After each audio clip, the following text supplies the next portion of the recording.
दोस्तों, मैं आपको बताना चाहूँगा कि लीगल स्टेटस अल्टरनेटिव मेडिसिन का, क्योंकि अल्टरनेटिव मेडिसिन में आयुष, आयुर्वेदा, योगा, यूनानी, सिद्धा, नेचुरोपैथी ये रिकॉग्नाइज हो चुकी हैं। जो अभी रिकॉग्नाइज होनी है या जो पाइपलाइन में है, जब भी उनकी सर्टिफिकेशन आपको मिलती है, आप पढ़ते हैं, तो मैं आपको ये हाथ जोड़ के विनती करना चाहूँगा कि आप गवर्नमेंट के अदारे से जुड़ें। अब आप सोचेंगे कि गवर्नमेंट के अदारे तो बहुत कम कराते हैं, या कुछ ऐसी यूनिवर्सिटी हैं जिन्होंने दुकानदारी खो रखी है प्राइवेट, तो उसको गवर्नमेंट नहीं कहा जा सकता।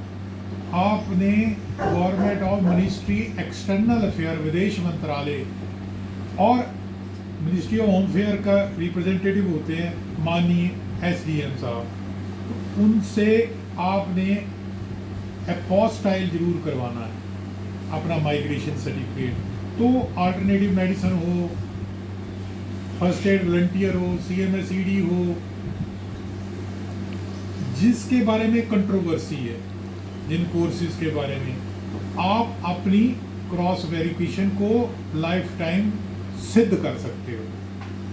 बहुत सारे विद्यार्थियों को बहुत सारी बार मैंने समझाया है कि वो अपने माइग्रेशन सर्टिफिकेट पे जरूर अपोस्टाइल करवा लें, ऑथेंटिकेशन करवा लें, मगर बहुत सारी इंस्टीट्यूशन की ऑथेंटिकेशन होती ही नहीं, इवन कई यूनिवर्सिटीज़ की नहीं होती। तो पीछे UGC ने बहुत सारी यूनिवर्सिटी को मैथ्स बैंड ना लगाने के लिए डिफ़ॉल्ट कर दिया था। ये कहना कि कोई यूनिवर्सिटी UGC रिकॉग्नाइज्ड है तो उसका कोर्स भी UGC रिकॉग्नाइज्ड होगा, गलत बात है। तो आपको मैं कहना चाहूँगा कि बहुत सारी गवर्नमेंट अदारे हैं जो 1860 एक्ट के अंडर बने हुए हैं।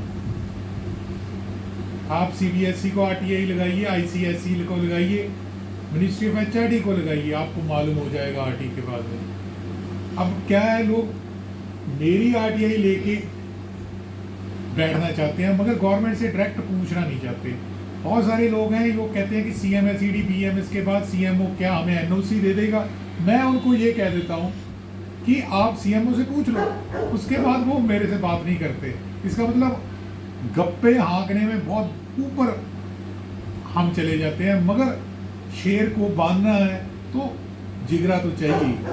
अगर आप कहीं पे भी खुल के MBBS की तरह प्रैक्टिस कर रहे होगे तो नेचुरली ये क्वेश्चन, ये RTI आपको लगाने का हक नहीं है।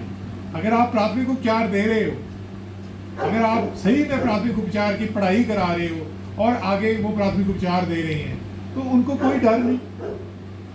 फिर बंदे को ब्लैक थंडर ऑपरेशन का डर नहीं। कई जगह पे ब्लैक थंडर ऑपरेशन चल रहा है कि कई निजी चिकित्सालय जो हैं वो मतलब नेशनल मेडिकल कमीशन से रजिस्टर्ड डॉक्टर नहीं चला रहे, उनको जो एलोपैथी प्रैक्टिस कर रहे हैं, तो झोला छाप के विरुद्ध कार्रवाई होती है। झोला छाप तो उस दिन CMSED वाला, BEMS वाला या कोई भी डिग्री होल्डर रिकॉग्नाइज भी बन गया जब वो आप क्रॉसपैथी करता है या अपने अधिकार क्षेत्र से बाहर जाता है। मैं आपको दिखाता हूँ ये स्टेप, ये लगवा लेंगे तो कल को अगर मान लीजिए कोर्ट में भी आपको जाना पड़ा तो आप अपने आप में ऑथेंटिकेशन को दिखा सकोगे कि ये देखो मैंने ऑथेंटिकेशन कराया था। इसीलिए मैं सभी को कहता हूँ कि आप अपना पासपोर्ट जरूर बनवाइए। आधार कार्ड बनाते हो तो पासपोर्ट भी बनाइए, ताकि विदेश मंत्रालय और मिनिस्ट्री ऑफ होम अफेयर की रिप्रेजेंटेशन की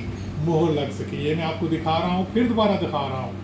ये देखिए, ऐसा स्टिकर लग जाता है। ये नोटरी नहीं होता, नोटरी, ये नोटरी हुआ। ये देखिए माननीय सब डिविजनल मजिस्ट्रेट के द्वारा हुआ और अपोस्टाइल हुआ। ये क्या लिखा है, भारत सरकार। तो दोस्तों याद रखिए, आप CMSED करो, चाहे rural acupressure magnetotherapy RAMP, rural acupressure magnetotherapy करो। अगर आप प्रमोशन दे रहे हो, होलिस्टिक रिसर्च कर रहे हो, डेवलपमेंट कर रहे हो किसी भी पैथी में, तो प्रैक्टिशनर शब्द तो लग सकता है वहाँ पे आपको। अब ये डिपेंड करता है उस स्टेट के लॉज के मुताबिक कि आपको कौन सा प्रीफिक्स वो मना करते हैं लगाने के लिए। तो दोस्तों, प्रैक्टिशनर शब्द जो भी अल्टरनेटिव मेडिसिन की ब्रांचेज हैं उसमें लगाया जा सकता है, क्योंकि कहीं भी वो ये प्रोजेक्ट नहीं करता कि आप डॉक्टरेट हो।